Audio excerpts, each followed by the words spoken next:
Colorado Territory. Spring of 1874, the wind was still biting, and the mountain snow had not yet given up its hold on the high passes. But down in the valley near the Arkansas River, the ground had begun to thaw. Tamarra Bexley stood on her porch with a wood bucket in her hand and an ache in her chest that no doctor could fix. Her husband had left 2 days ago. Took the wagon, the bay horse, and half the supplies. Left no note, just his voice still echoing in her head the last thing he said before walking out. "No one else would want you, Tamarra. You're used up." Inside the cabin, her 2 children were still sleeping. 8-year-old Elvie curled up tight beside her younger brother, Emmett. Tamarra had braided Elvie's hair last night, the way she always did when her daughter was frightened. Emmett still clung to the little wooden horse carved by their grandfather. Tamarra's jaw clenched. She had married young, had the children young, and now at 27, she was alone again. No family close by, no neighbors for miles. Just the land, the river, and the mountains watching like silent witnesses. A horse's hooves cracked the silence. She turned, shielding her eyes from the morning sun. A rider approached slow, respectful, as if he sensed the tension in the air. He dismounted before reaching the porch, leading his chestnut gelding by the reins. "Morning, Tamarra," he said, his voice calm, familiar. She exhaled. "Weslan Zane." He took off his hat, revealing thick, dark hair and kind, steady eyes. "Saw the trail of your husband's wagon heading west. Figured you might need something." Her throat tightened. She hated that he saw, but she did not lie. "He is gone." Weslan nodded once. "I figured as much." He looked past her shoulder toward the open door. "Children all right, they are asleep." He stepped closer, but not too close. "I brought flour, some salt pork, thought you might be low." Her hands trembled slightly as she took the sack from him. "Thank you." They stood there in silence. The wind tugged at her skirts. Tamarra's heart beat too loud in her ears, but she kept her chin high. She would not cry in front of Weslan, not again. He had lived a few miles off, near the edge of the pines, ever since she could remember. When she was a girl, he helped her father mend fences. He had always been quiet, dependable, kind. But after she married Henry Bexley, Weslan never came around unless invited. "I can manage," she said, though her voice cracked. "I do not doubt that," Weslan replied. "But no one should have to manage alone." She looked away. "You still have that old plow horse?" he asked. "Barely." "He is lame in one leg."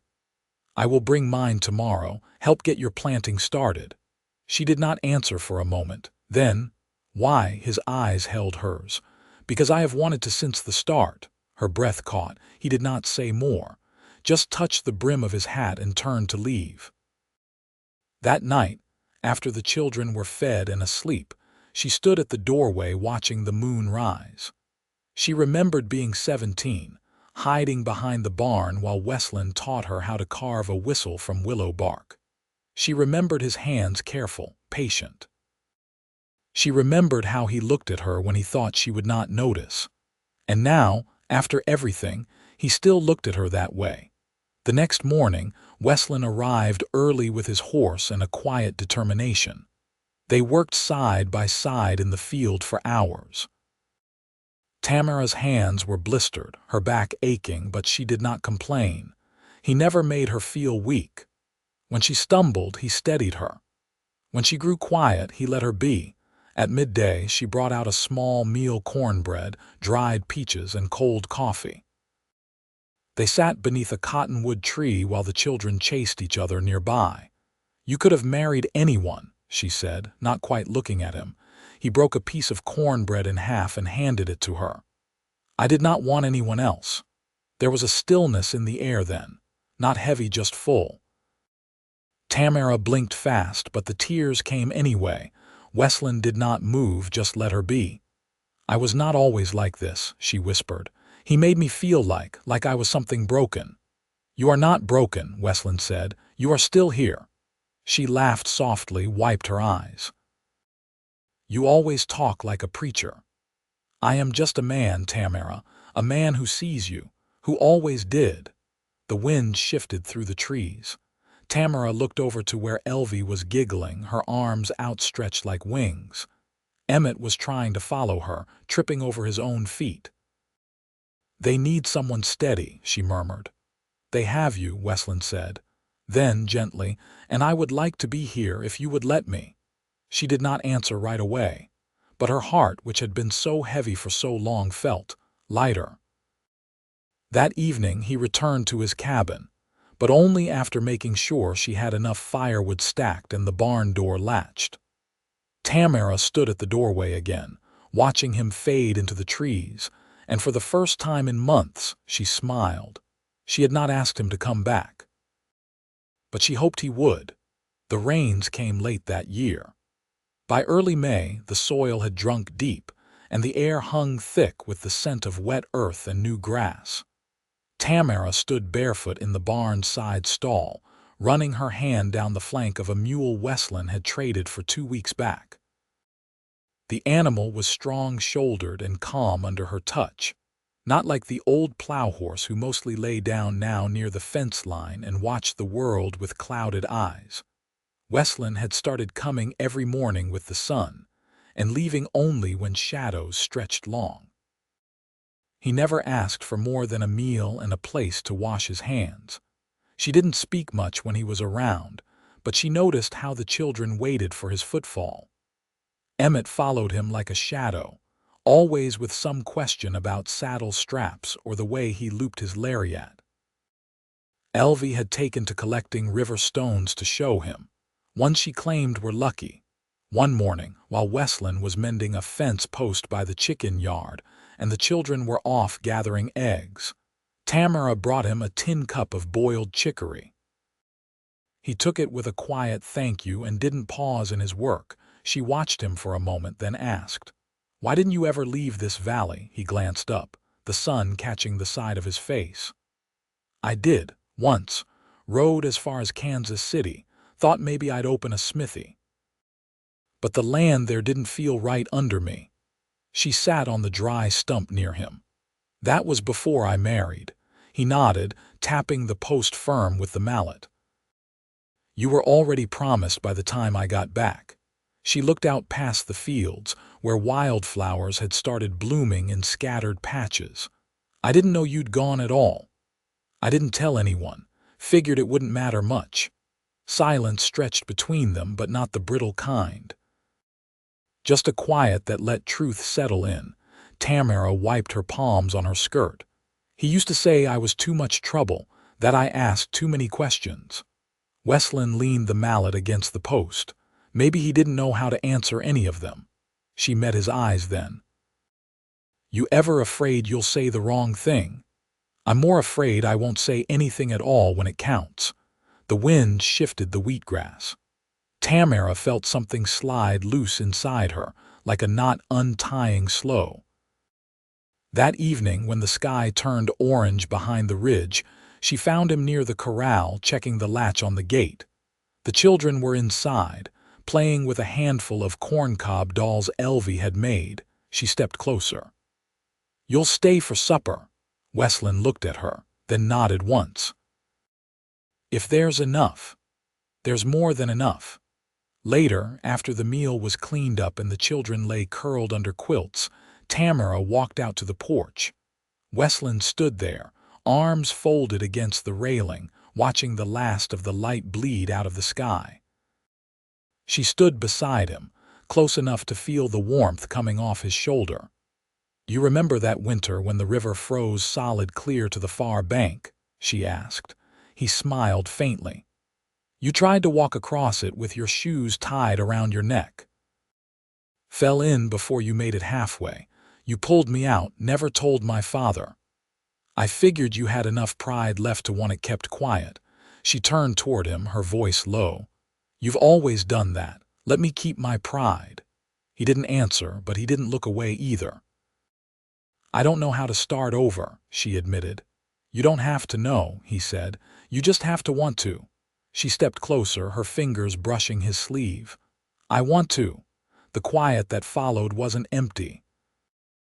It was full of all the years between them, all the things not said, now finally laid bare. He took her hand, just one hand, and held it like it meant something. Like it always had. She didn't pull away. By the time June reached the valley, the air turned warm enough to sleep with the shutters open. Tamarra had taken to leaving them wide through the night, letting the breeze move through the cabin and ease the heat that gathered in the rafters. The children barely stirred these nights, worn out from long days of weeding rows and chasing the hens back into the yard before dusk. Weslan had begun staying later, usually until the moon was high and the yard lay silvered. He never crossed the threshold unless asked, never assumed anything of her or the children. But lately, he'd started carving things again, small, quiet things. A spoon for Elvie's doll. A slingshot Emmett could tuck into his waistband. He left them on the porch rail, never mentioning them. The children knew who made them. One afternoon, Tamarra was shelling beans on the back stoop when she heard Weslan's boots crunch down the path. He carried a lard tin in one hand and a folded length of canvas under the other. When she raised her brow, he set both items down and crouched beside her. "I came across a man from Bent County," he said, brushing dust off the canvas. "He's moving north. Traded me this for a sharpening stone and a picket line." He unrolled it carefully. Inside lay a set of iron hinges, a brass latch, and a handful of square nails. Tamarra frowned. "You planning to build something?" He nodded toward the space behind the barn. "A root cellar. You'll need one come winter, no sense drying everything." She looked at the hardware, then at him. "You planning to stay till winter, then?" Weslan didn't look up. "If I'm welcome." She set the bowl aside. "I won't have you sleeping out in that shed much longer. I know you've only stayed out there for the children's sake, but they've already asked why you're not at the table with us." He leaned back on his heels.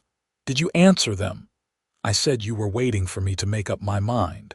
He finally met her eyes. "And have you?" She didn't answer right away.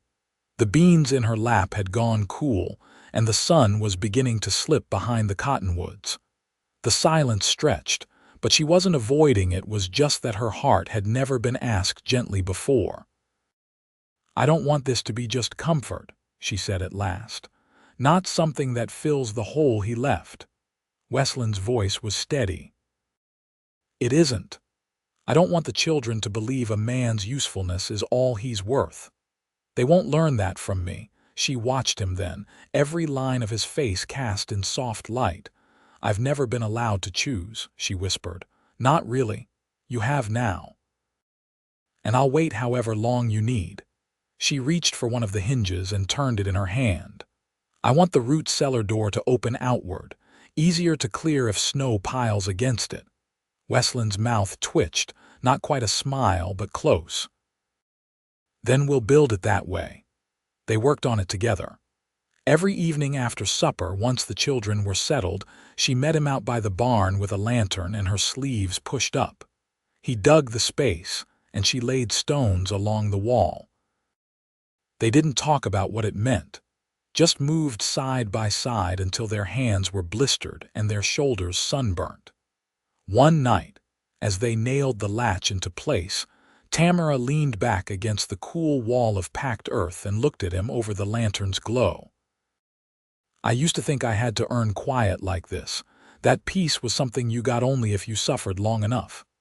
Weslan wiped his brow with his sleeve. "You don't owe pain anything." "I'm not afraid anymore," she said softly. He stepped closer, dirt on his shirt, sweat at his brow.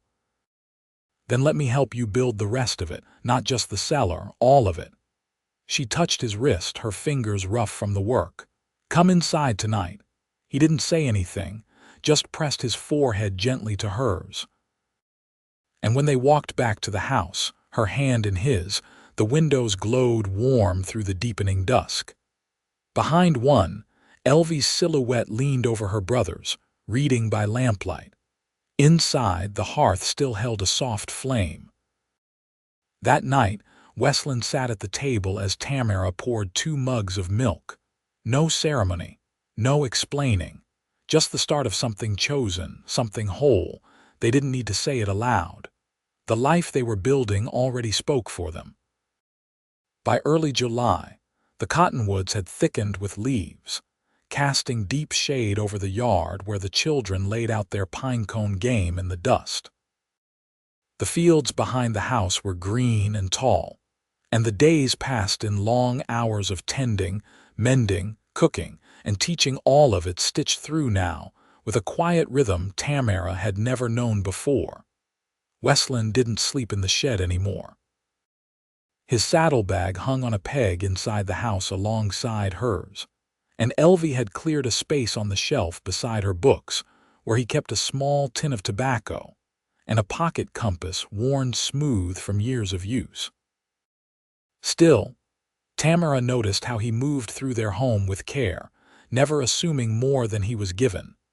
That morning, she found him in the lean-to behind the barn, sharpening a draw-knife with slow, practiced strokes.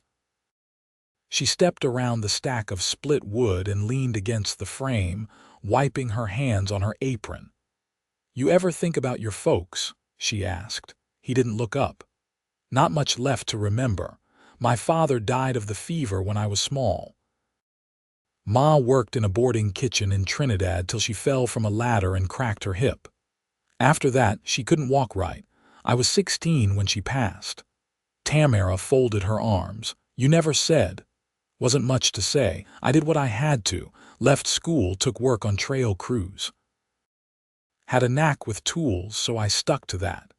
She stepped closer, her voice quieter. "Did anyone look after you?" He paused, ran his thumb along the blade's edge.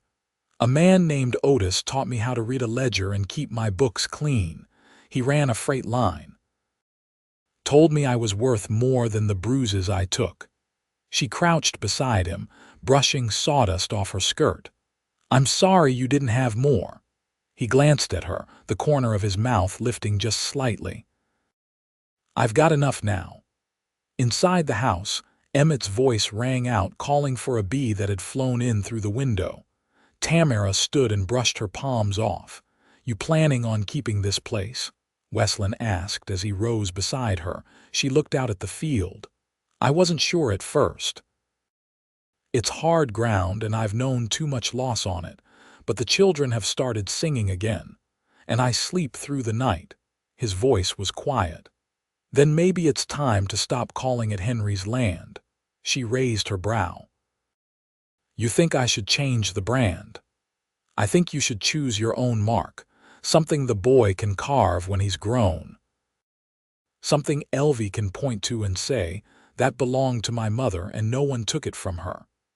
She didn't speak for a moment, just looked down at her hands, calloused and strong now, knuckles dark with sun. Then she said, "I want a spindle and a branch. For work and for roots." He nodded, thoughtful. "I can carve that into the gatepost." That afternoon, after the children had gone down for a rest, she brought out the ledger Henry had kept in the bottom drawer. She tore out the pages of his tight, angry handwriting and burned them in the stove. Then she took the ink and wrote her name across the inside cover, Tamarra Bexley. Beneath it, she added, "Of this land. Of my choosing." Later, as the sun began to drop and the frogs started up in the reeds, Weslan returned from the far fence with his shirt damp at the collar and a coil of wire over one shoulder. She met him on the porch with a basin and a cloth, and without a word, he sat and let her clean the dirt from his hands. Her fingers lingered at his wrists, and when he looked up at her, she didn't look away. "I've never asked for anything that wasn't handed to me in pieces," she said. "You don't have to ask," he said. "You just have to reach." She stepped between his knees, her voice barely above a whisper. "Then stay." His hands came to her waist, steady and warm. "I was never going anywhere else." Inside, the children stirred as the light faded. Tamarra turned toward the door, but Weslan caught her hand and pressed a kiss into her palm. She let her forehead rest against his for a breath, their eyes closed, the stillness around them like prayer. Then she led him inside, and the door closed behind them with the quiet finality of something begun in earnest. By late August, the wheat stood golden and ready, and the barn smelled of cut grass and warm hay. Tamarra stood in the doorway with her sleeves rolled and her braid damp from the pump handle.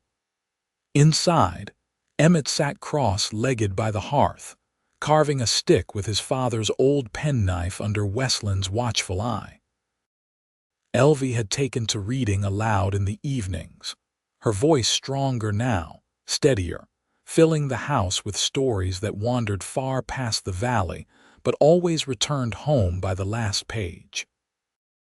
Weslan had built a small desk by the window, just wide enough for Tamarra's ledger and the little tin of seed notes she'd begun collecting.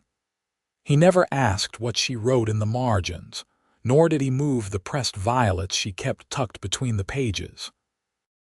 He only sharpened the pencil when it grew dull and made sure the chair never wobbled.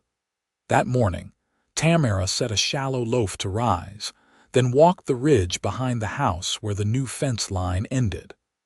Weslan met her there with his sleeves dusty and a hammer tucked beneath his belt. "I was thinking," she said, handing him a slice of dried apple from her pocket, "we could trade some of the extra wheat for a milk cow." He nodded as he chewed. "You'll want one with a calm udder and no habit of kicking. I know what to look for." He leaned on the post and watched her a long moment. "You ever think about what you'd do if you didn't have to think about what comes next?" "I'd still want the work," she said.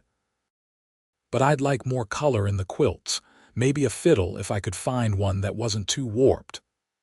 There's a man in La Junta who repairs them, keeps a few hanging in his shop. I'll ask next time I ride through." She smiled, then grew quiet. "We've made something here. Not just held on, but built." Weslan reached for her hand, calloused fingers wrapping gently around hers. "It's yours. Every board, every stone. I only helped lift what was already waiting to stand." She stepped closer. "I wrote to Judge Callahan," he blinked. About a name change. "I want the children to bear one we chose, not one we endured," he straightened. "What name?" Zane. His jaw shifted, but he didn't speak.